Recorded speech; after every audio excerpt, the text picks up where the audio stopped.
Hello and welcome to the Rise Up in Business podcast. I'm Tracy Myler-Crane and I'm your host. This is the legal and business podcast for small business owners, where I draw from my experience as a business lawyer and the insights I've gained from supporting hundreds of service-based businesses. When it comes to what can go wrong in business, there is nothing I haven't seen. I believe prevention is better than cure, always. And through this podcast, I'm sharing with you what you need to know to build strong legal foundations in your business and to set yourself up for long-term sustainable success. Let's dive into today's episode.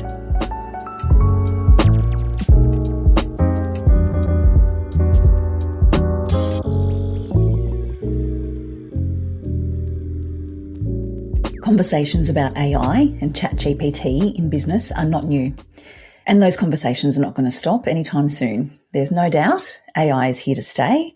And as business owners, we ought to embrace it. I'm all for that. However, there are limitations to what you should be using AI for in your business and what you shouldn't. And in today's episode, I'm going to share with you one thing that I really, really wish business owners would stop using Chat GPT for. And that is strategic legal advice. I'll bet you thought I was going to say, don't use Chat GPT to draft your contracts. And yes, I say that a lot, but that's not what I want to focus today's episode on. I really think me saying that is obvious. And I think the time has passed where people are using Chat GPT to draft legal documents. I really do. There may be some people that still do it. I hope that they eventually learn that that's not a great use or a suitable use of AI or Chat GPT. I've seen so many business owners end up in a really tricky situation because they have documents that don't work.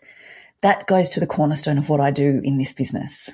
I draft contracts and agreements for clients to help set them up for success. My background is litigation and disputes, so I want to see business owners set up for success and I want to see them avoid becoming somebody else's litigation client. So it's no secret that I don't support ChatGPT or any AI for drafting your legal documents. But it's so obvious. It's so obvious that I want to talk about something that's less obvious, but so incredibly important. And that is when business owners use ChatGPT to take their legal advice. I don't know how you use ChatGPT in your business, but I don't use ChatGPT. I use Claude, and I use Claude for brainstorming, for summaries, and I have a note taker. I find that it can be beneficial for efficiencies in the business, and it's nice to be able to brainstorm creative ideas when it comes to my content with a platform like a Claude, who I've trained so it knows my business and my brand, so that it helps just crystallize my thinking sometimes when I'm thinking about content and podcast topics and things like that. That, I think, is an excellent use of AI, and there's no business owner that I know that doesn't use some form of AI for something like that. That's where it ends, though, in my view. Well, certainly that's where it ends in my business. That's where it ends for a lot of my clients. And I'm hoping, after listening to this episode, that your use of ChatGPT or AI doesn't extend to taking your legal advice. ChatGPT and AI, when I say ChatGPT, it does extend to the others, is not designed to be current or up to date or accurate on the law. Many of the AI tools, as I'm sure all of my listeners are aware, are designed to hallucinate. That means if they don't know the answer to a question, they make it up. They're creative. They're not designed to give factual information or details when it comes to the law, current legislation, the application of that legislation, or even a list of current judgments that have been delivered by the courts. It's not designed for that.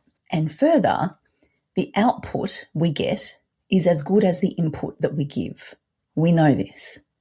So unless you know exactly what it is that you need to ask specific to a piece of legislation or a section or a principle of law, you can't rely on the output, because the output is only as good as the input, and you weren't quite sure about the input, which is why you went there in the first place.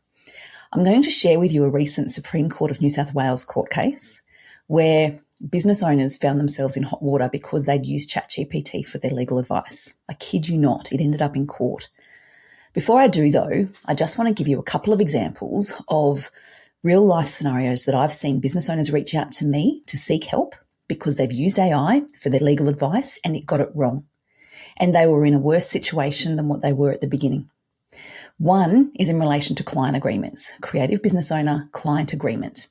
They used Chat GPT to develop their client agreement. It looked excellent, professional, stellar, formatted well. It looked really great, but it was missing IP protection clauses and it missed a dispute resolution clause and the right to cease services if they weren't paid. The business owner, when they were asking ChatGPT to draft their agreement, they didn't know what they needed. So they didn't give a list of clauses and they didn't know what to look for. Of course they didn't. They're not lawyers. They're creatives.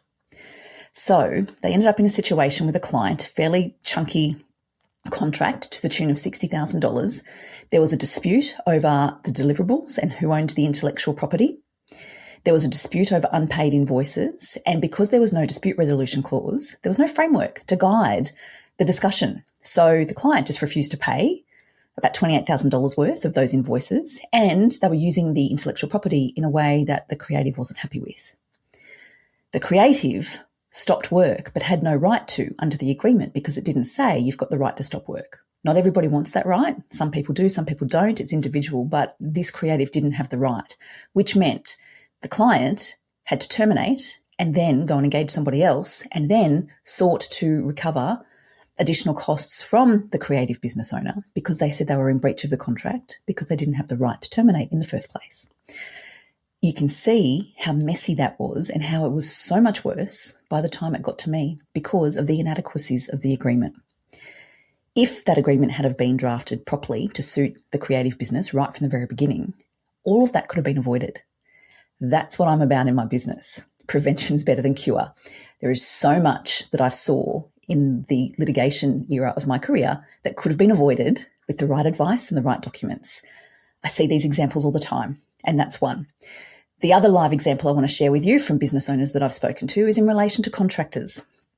So a business owner had taken advice from Chat GPT and had satisfied themselves that the contractor they were engaging was a genuine contractor and that they weren't at risk of the law deeming that contractor later to be an employee. They didn't know to ask, though, specifically about deeming provisions in relation to superannuation. So what it meant was they got it wrong and there was a significant claim for a back pay of superannuation by the contractor after they'd left. Things did sour, but after they left and they became aware that they were actually entitled to superannuation under that arrangement. Because that business owner had used ChatGPT, the advice that they relied on was wrong and the documentation was inadequate, which meant the business was liable to pay a significant back pay for superannuation to that contractor. They are two live examples. There are so many more that I could share with you, but I won't for the sake of this brief episode. You get the point. ChatGPT is great for some things, not others. Taking legal advice is not something that you should be using ChatGPT or any AI tool for. Now, don't just take my word for it.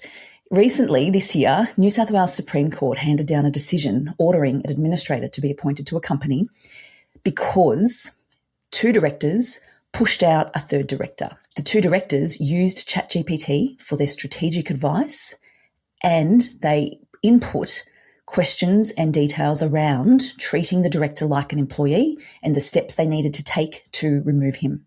However, that was the wrong law because the director wasn't an employee, he's a director, and the correct law related to oppression, not employee.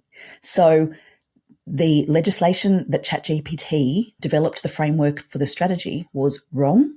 The two directors relied on it. That was wrong. They acted in breach of the law because they were acting in a way that was oppressive, and you're not allowed to do that under certain law. I won't go into too much detail to illustrate my point. But what ended up happening was an administrator has now been appointed to the company by order of the court, and the two directors that did the wrong thing are suffering significant harm, loss, and damage.